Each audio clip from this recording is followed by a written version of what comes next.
Hello everyone, Inventor719 here, and before we start the how-to video, I would like to introduce you guys to my brand new purchase. This I got used actually. It's a micro 3D printer, as you can see, M3D. This is a 3D printer obviously. I downloaded the software and I started playing around with it, so hopefully you guys are going to see it in my upcoming videos. Let me know in the comments below what you want to see me make with it. Has to be legal. I can't make a real gun obviously, but I can do some fun little airsoft guns, maybe inventions, whatever you want. Just let me know down below. You'll see this shortly, and anyway, let's get started on the video.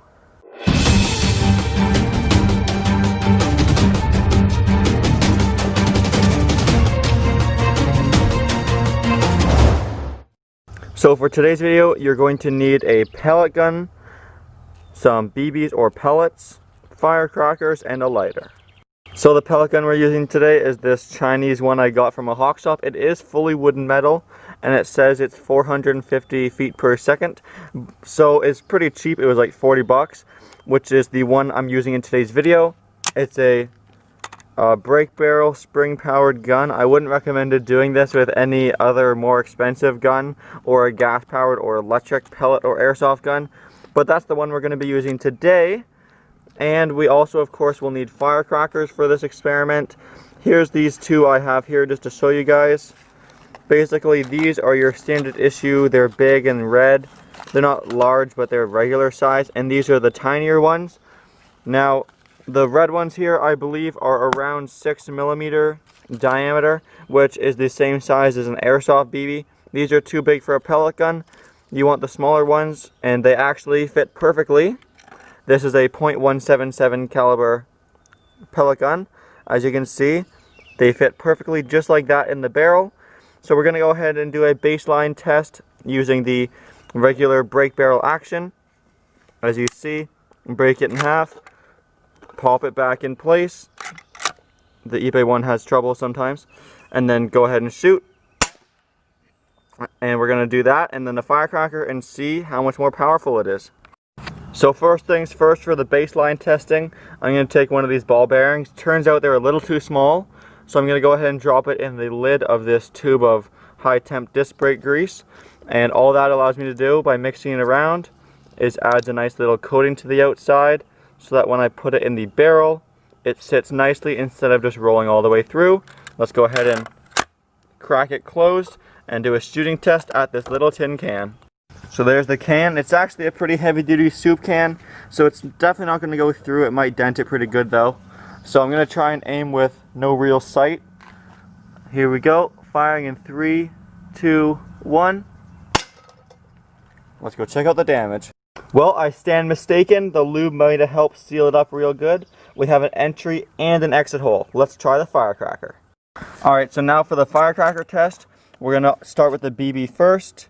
So again, BB in a little bit of grease, putting it in the barrel first. I'm going to crack it in half to make it easier to load. Alright, there we go. And now using the small firecracker, it's actually lightly lubed up too to make for easy penetration. So go ahead and push it in the barrel all the way. Now unfortunately the fuse has to be lit and then closed, so this is going to happen very quickly, so let's go ahead with the shooting test. So there's the can set up. My gun is loaded, and just because this might destroy my gun, I'm going to be nice and close, but if I miss, I put up some plywood for another damage test. So basically, I'm going to light it, close the barrel and point in probably less than a second. So get ready, because here goes the shooting test. No countdown, because I'm going to be a little too focused. Alrighty, and here we go.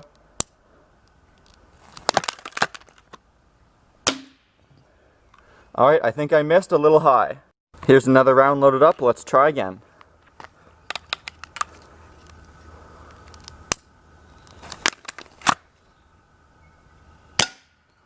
I hit the can. Let's go check it out. Alright, so there's the hole it made in the can, entry and exit. As you can see, it's very similar to the one made by the spring powered BB. Anyway, so definitely a pretty fast gun in both circumstances, but the firecracker, even with just those small ones, were pretty powerful. Here's the shot where I missed. There's where it entered the plywood, and it didn't exit, but there's a crack where it hit.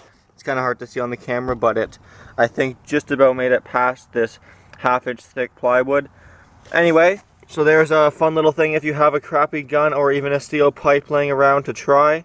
I'm going to try and get my chronograph out here. It's in storage right now, so we can do some actual chronographing to find the actual FPS, so stay tuned for that. If you're not subscribed, please subscribe for more experiments, awesome videos. Again, let me know what you want to see with the 3D printer.